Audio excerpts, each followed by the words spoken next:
Hello students, good morning to all of you. I hope you all will be safe and sound at home in this complicated condition. You are welcome back to Siddhi Education YouTube channel. I am Prem Kumar Pandey, your math teacher. In last video, I have discussed on exercise 5B. Today, I am going to solve the questions of exercise 5C. देखिए exercise 5C में कुछ अलग तरह से question दिया हुआ है, जिसमें यहाँ पे जैसे यहाँ पे दिया हुआ है 5A और 8 7 प्लस करना है। नीचे आंसर आ रहा है 3BC। अब यहाँ पे ऐड करने के लिए आप लोग एक चीज़ ध्यान दीजिए, 7 में कौन सी संख्या आप ऐड करेंगे कि वंस का डिजिट जो आपका सम आएगा उसका वंस का डिजिट 3 होगा। तो 7 में 6 आप यदि ऐड करते हैं तो 7 and 6 13 होता है। तो यहाँ पे 5 और यहाँ पे 6 हो जाएगा एक ही जगह पे, और यहाँ पे 8 और 7, यानी ये संख्या यदि आप ऐड कर रहे हैं तो 6 + 7 13, 6 + 8 14। ये आपका a का वैल्यू कितना हो जाएगा, a = 6, b = 4 और c = हो जाएगा 1। क्वेश्चन नंबर सेकेंड में देखते हैं, दिया है 4CB 6। दूसरे क्वेश्चन में 4CB 6 और नीचे दिया हुआ है 3 6 9A और यहाँ पे नीचे सम कितना आ रहा है 3, यहाँ पे 9 7 1 8। तो अब आप एक चीज़ ध्यान देंगे कि यहाँ पे 6 है, तो 6 में कौन सी संख्या आप ऐड करें कि जो सम वो 3, वो सम आपका 9 आए। तो यहाँ पे यदि हम 3 भी ऐड करेंगे तो यहाँ पे 9 आएगा। यदि यहाँ पे 3 भी हम ऐड कर रहे हैं तो यहाँ पे 9 आएगा। और यहाँ पे यदि हम 6 भी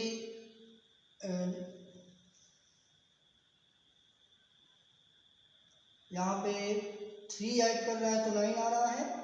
तो यहाँ पे और कोई ऐसी डिजिट नहीं है जिसको आप ऐड करके यहाँ पे 9 आप वंस के डिजिट पे ले रहे हैं, क्योंकि कोई भी संख्या आप यहाँ पे रखेंगे तो वंस के डिजिट में ही तो रखेंगे ना। तो एक जगह पे हम यहाँ पे 3 रखते हैं तो यहाँ पे 9 हो जाता है। उसके बाद यहाँ पे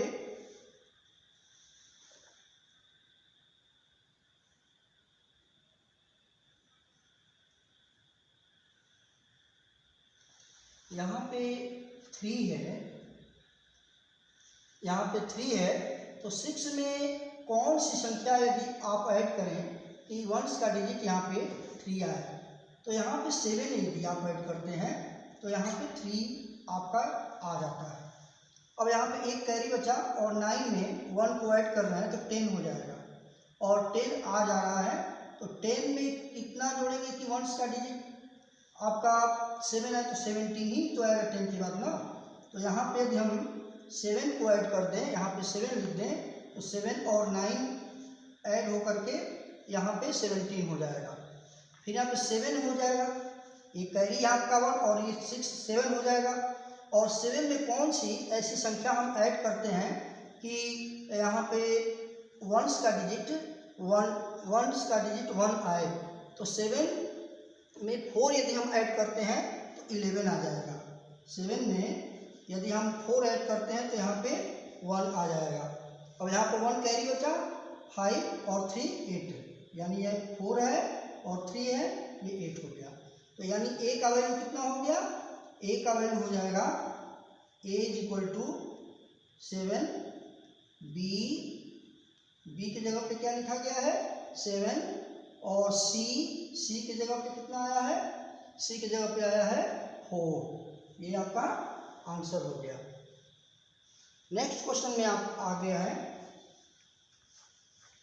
नेक्स्ट क्वेश्चन में आप लोग यहाँ पे दिया हुआ है ए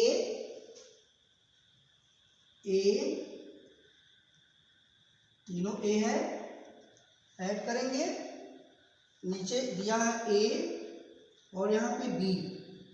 तो आप बताएं कि तीनों ए का वैल्यू जो यहाँ रखेंगे वही यहाँ होगा, यानी यहाँ तक का ये चारों जो है सेम आना चाहिए।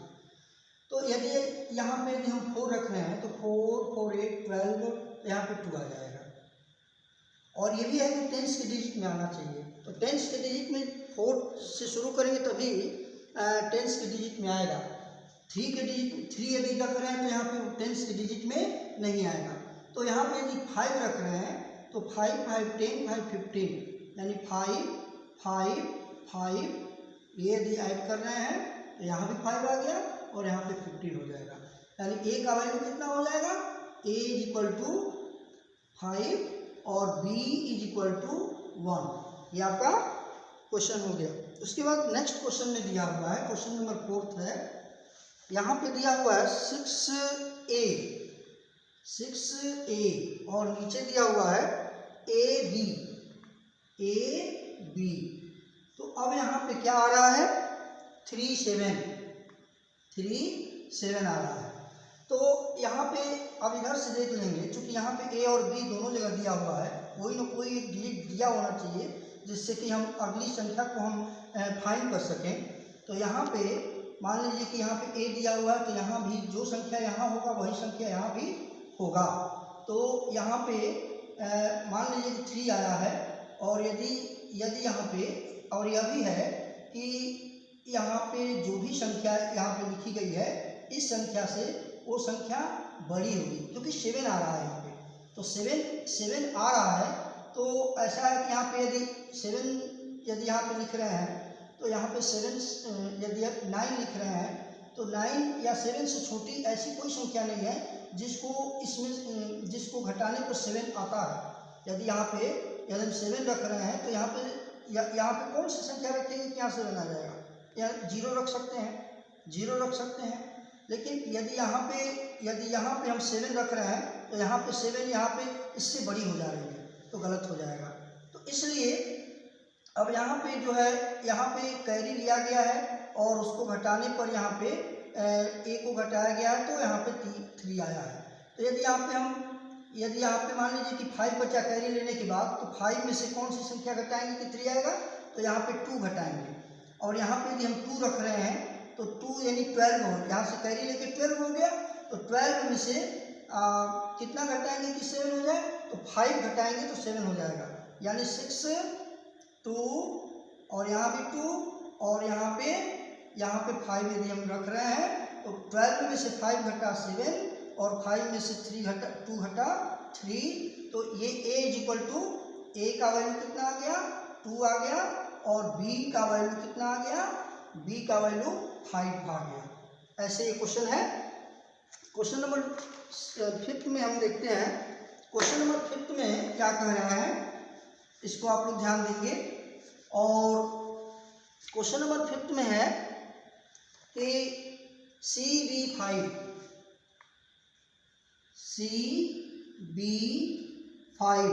क्या है, CB5 28A, ये 28A है। अब यहाँ पे माइनस किया गया है तो 952। अब यहाँ पे ध्यान देंगे, यहाँ पे 5 है और यहाँ पे a है। तो यहाँ पे 5 है और ये संख्या नीचे बड़ी है, नीचे यहाँ पे संख्या बड़ी है, तो ये तो श्योर हो गया जब ये नीचे बड़ी आ रही है इस संख्या से, तो यहाँ से हम कैरी ले करके तब ये टेंस के डिजिट में है। 9 से बड़ी ही संख्या होगी यानी वो टेंस के डिजिट में होगी। तो यहाँ पे 15 है, 15 में से 9 को घटाएंगे तो 6 आएगा। यदि यहाँ पे 5 है और यहाँ पे 6 है तो 15, यहाँ पे कोई संख्या है तो 15 में से जब हम 6 को घटाएंगे तो 9 आ जाएगा। अब यहाँ पे जो भी संख्या है वो एक कम हो गया, और यहाँ पे 8 है और यहाँ पे 5 है। तो किस किस कंडीशन में किस संख्या में से हम 8 को घटाएंगे कि 5 आए? तो 13 है, 13 है तो 8 से बड़ी संख्या यहाँ पे होगी, वो भी टेंस के डिजिट में होगी। तो यहाँ पे टेंस के डिजिट में बन रही है और उस संख्या में से यदि हम 8 को घटा रहे हैं तो 5 आ रहा है। यानी यहाँ पे 13 रहता तो 13 में से 8 घटाते तो 5 आता। तो यहाँ 13 यानी कि ये कैरी इसको दे चुका है, यानी यहाँ पे था 4, यहाँ पे क्या था 4 था, और 8 को यानी कि अब 13 में से 8 को घटाएंगे तो 5 हो जाएगा। अब यहाँ पे देखेंगे, यहाँ पे C है और यहाँ पे 2 है, तो यहाँ पे कौन सी संख्या थी जिसमें से, चूंकि ये कैरी भी दे चुका है तो एक कैरी दे चुका है तो जितनी थी उससे कम में से 2 को घटाया गया, यानी 4 में से 2 को घटाया गया तो 2 आया है।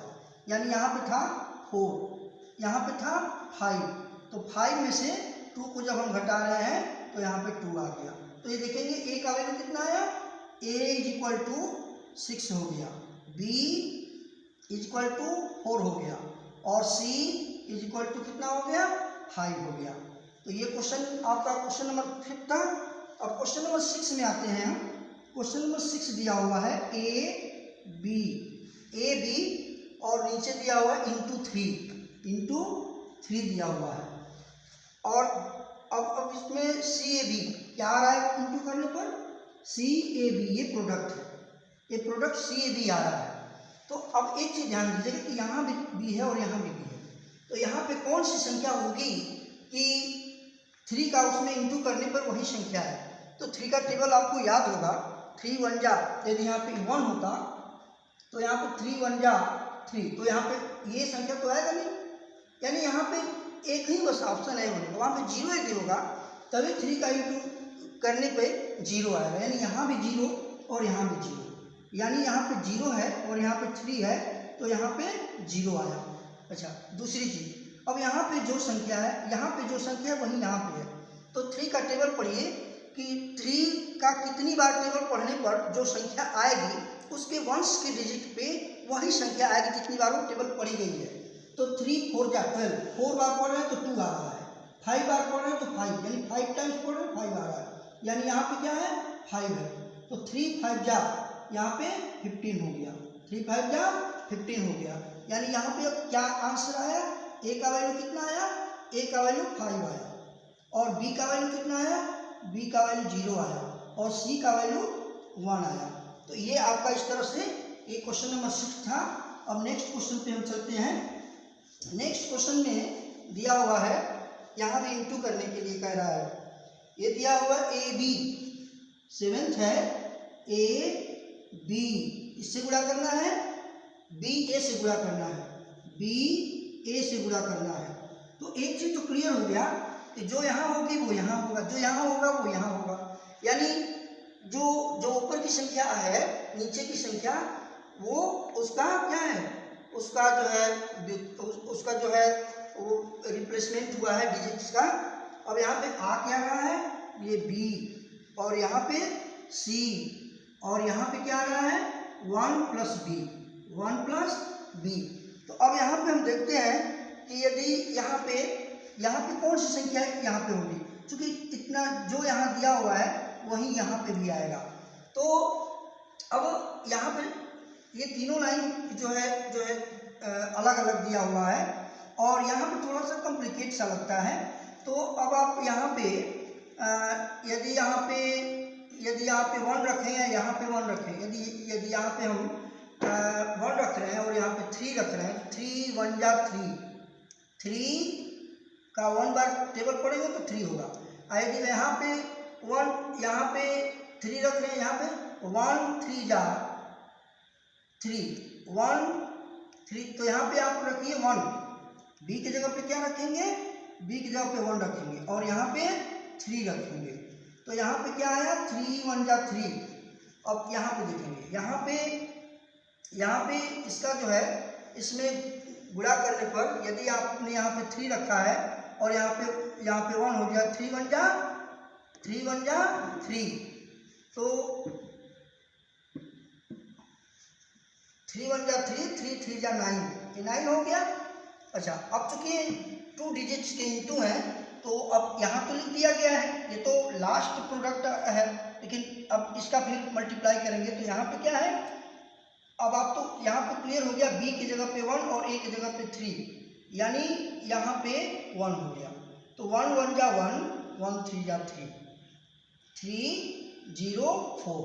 अब यहाँ पे देखेंगे a का, अब यहाँ पे देखेंगे b बराबर 3, c बराबर 0, और यहाँ पे b + 1 यानी b यानी 3 है, 3 + 1 यानी 4, यानी यहाँ पे क्या आया, यहाँ पे a का वैल्यू आया 3, b का वैल्यू क्या आया, b का वैल्यू आ गया 1, और c का वैल्यू क्या आया, c का वैल्यू आ गया 0।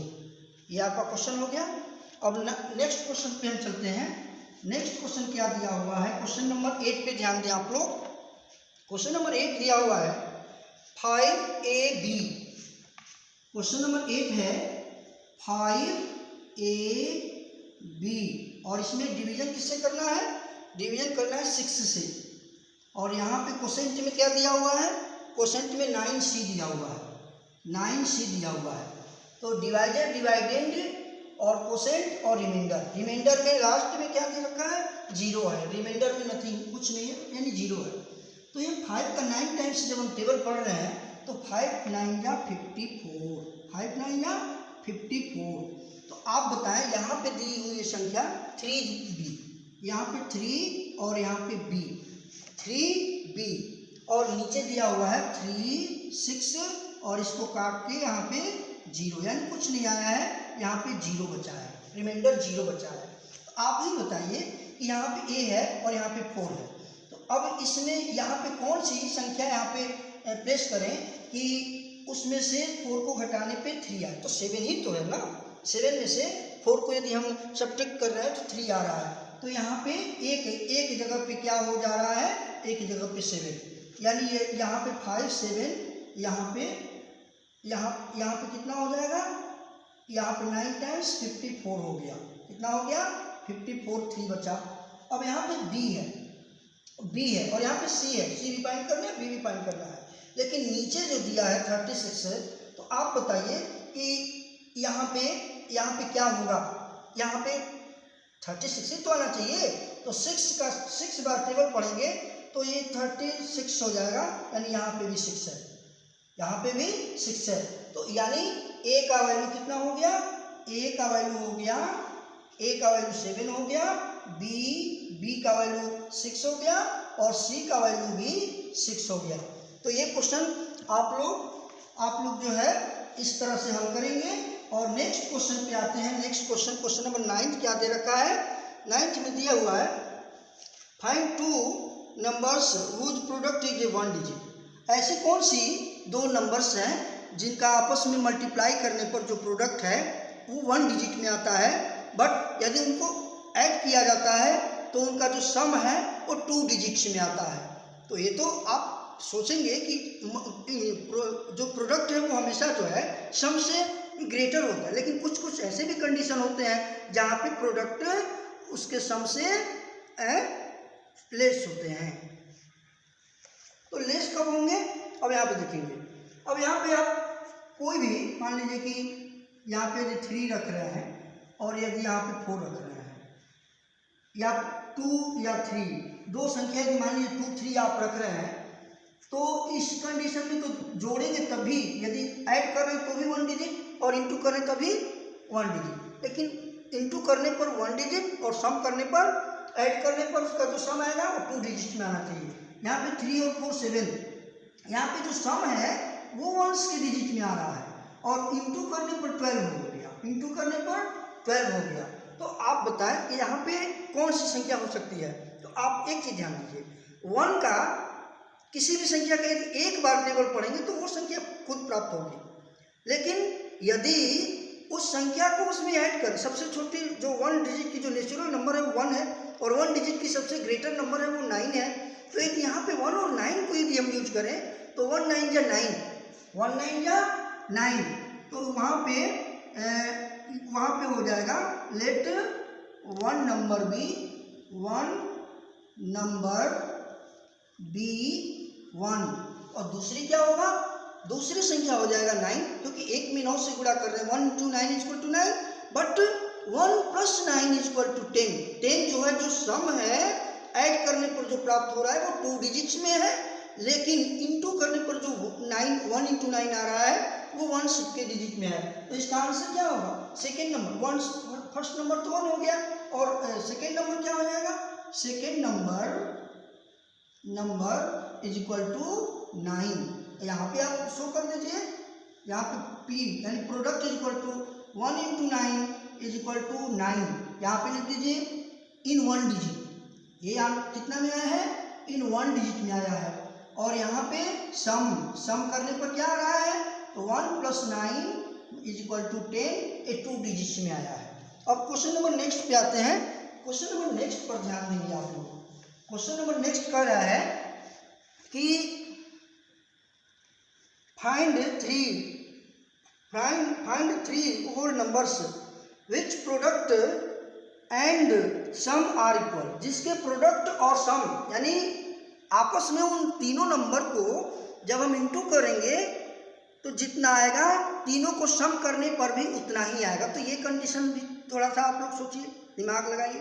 तो यदि मान लीजिए हम शुरू से यदि नंबर को रख रहे हैं 1 2 3 4 5 6, ऐसे लिखते जाइए। अच्छा, अब इनमें से कहीं से भी कोई 3 नंबर ले लीजिए, देखिए कहाँ से आपका ये जो है पर्पस सर्वाइव हो रहा है।